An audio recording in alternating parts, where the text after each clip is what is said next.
Hi all, ഇന്നത്തെ ക്ലാസ്സിൽ നമുക്ക് ഡിഫറൻഷിയേഷൻ്റെ ഡെഫിനിഷൻ എന്താണെന്ന് നോക്കാം. അതുപോലെ തന്നെ അതിൻ്റെ മെത്തേഡ്സും.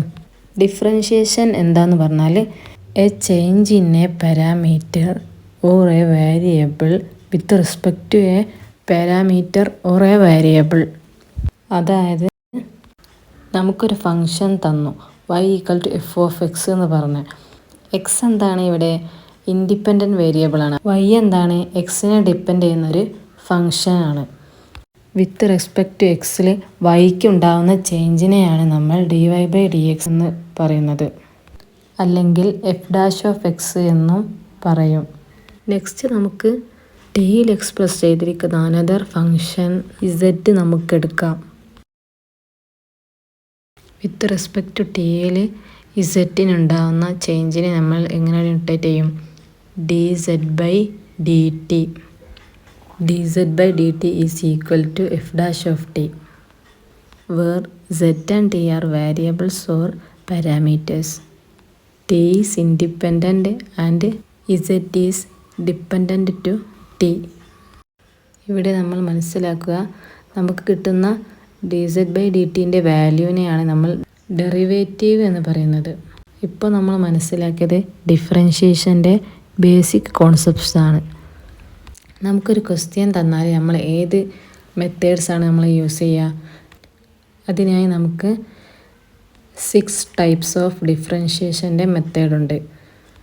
Methods of differentiation. First one is general method. This is the first method of differentiation. Second one is first principle method.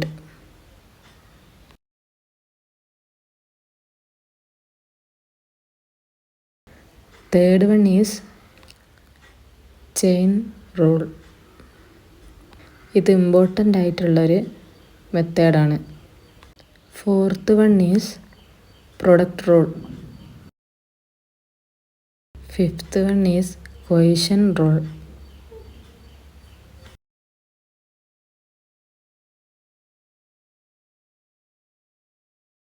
Sixth one is implicit differentiation.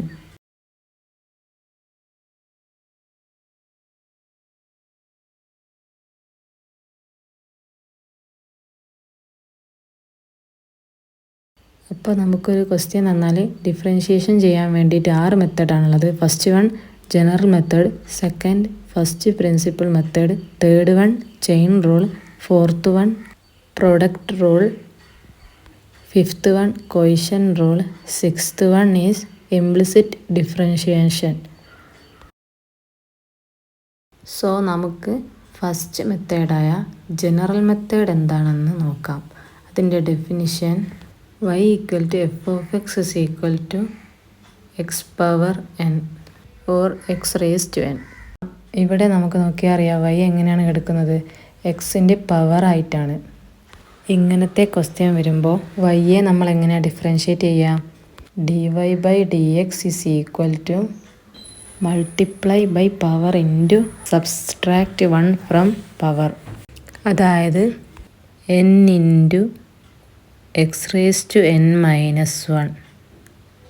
ഇതെങ്ങനെയാണ് വന്നതെന്ന് വെച്ചാൽ എക്സിൻ്റെ പവറായ n കൊണ്ട് എക്സിൻ്റെ പവറിൽ നിന്നും 1 കുറച്ചതിനെ മൾട്ടിപ്ലൈ ചെയ്തു. That implies dy/dx is equal to nx⁻n-1. ഇനി നമുക്ക് എക്സാമ്പിൾ നോക്കാം. പ്രോബ്ലം ഇതാണ്. y is equal to x⁴. then dy/dx is equal to, ഇവിടെ y is equal to x⁴ ആണ്. അതുകൊണ്ട് തന്നെ നമ്മൾ 4 കൊണ്ട് മൾട്ടിപ്ലൈ ചെയ്യുന്നു. അതുപോലെ തന്നെ എക്സിൻ്റെ പവറിലുള്ളതിനെ 4-1 എന്നും എഴുതുന്നു. That is equal to 4x⁴ 3. Finally dy/dx is equal to 4x³ എന്ന് കിട്ടും. നെക്സ്റ്റ് എക്സാമ്പിൾ നോക്കാം.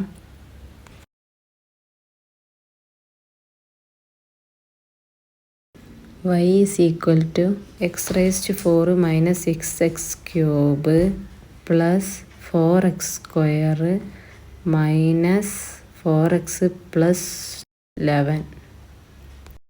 നമുക്ക് സിമ്പിളായിട്ട് ഇതിനെ ജനറൽ മെത്തേഡ് ഉപയോഗിച്ച് ഡിഫറൻഷ്യേറ്റ് ചെയ്യാം. dy/dx is equal to 4x⁴ minus 1 minus 6 into x³ differentiate ചെയ്താൽ 3 into x⁴ minus 1 plus 4 into x² differentiate ചെയ്താൽ 2 into x⁴ minus 1 minus 4 into x differentiate ചെയ്താൽ 1 into x⁴ minus 1 plus 0 into 11. നമുക്കങ്ങനെ 0 കിട്ടിയെന്ന് വെച്ചാൽ y നോക്കിയാൽ നമുക്ക് മനസ്സിലാവും 11 മാത്രമാണ് എക്സിൻ്റെ ടേമിലില്ലാത്തത്. 11 നമ്മൾ എക്സിൻ്റെ ടേമിൽ കൊണ്ടുവരാൻ വേണ്ടിയിട്ട് 11 നമുക്ക് 11 ടൈംസ് ഓഫ് 1 എന്ന് എഴുതാം. നമുക്കറിയാം 0 ഒഴിച്ച് ഏത് നമ്പറിൻ്റെയോ അല്ലെങ്കിൽ ഏതൊരു വേരിയബിളിൻ്റെയോ പവർ 0 ആയാൽ അത് 1 ഈക്വൽ ആയിരിക്കും. അതായത് 1⁻0 1 ആയിരിക്കും. അതുപോലെ തന്നെ x⁻0 1 ആയിരിക്കും. അതുപോലെ തന്നെ a⁻0 1 ആയിരിക്കും. 7⁻0 1 ആയിരിക്കും. 0 അല്ലാത്ത എല്ലാ ടേമിൻ്റെയും പവർ 0 ആണെങ്കിൽ നമുക്ക് 1 ആയിട്ട് എഴുതാം. സോ നമുക്ക് എങ്ങനെ എഴുതാം? x⁻0 = 1 എന്ന് എഴുതാം. അപ്പോൾ x⁻0 നമുക്ക് ഡിഫറൻഷ്യേറ്റ് ചെയ്താൽ എന്താ കിട്ടുക? 0 into x⁻0 minus 1 എന്ന് കിട്ടും. അപ്പോൾ ആ ടേം 0 ആയിപ്പോവും. അങ്ങനെയാണെങ്കിൽ നമുക്ക് 0 into 11 എന്ന് എഴുതാം. നെക്സ്റ്റ് സ്റ്റെപ്പ് നമുക്ക് ഇതിനെ സിംപ്ലിഫൈ ചെയ്യാം. 4x⁻4 minus 1 എന്ന് പറഞ്ഞാൽ 4x³ ആണ്. അതുപോലെ തന്നെ 6 into 3 into x⁻3 minus 1 അത് 18 into x² ആവും. Plus 4 into 2 into x⁻2 minus 1 8x ആവും. അതുപോലെ തന്നെ -4 into 1 into x⁻1 minus 1 -4x⁻0 ആവും പ്ലസ് 0.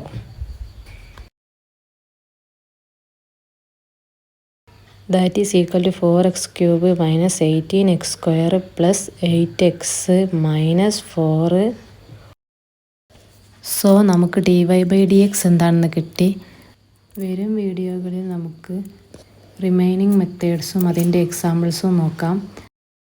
ഡിഫറൻഷ്യേഷൻ്റെ എക്സാമ്പിൾസും അതിൻ്റെ മെത്തേഡായ ജനറൽ മെത്തേഡും മനസ്സിലെന്ന് വിചാരിക്കുന്നു.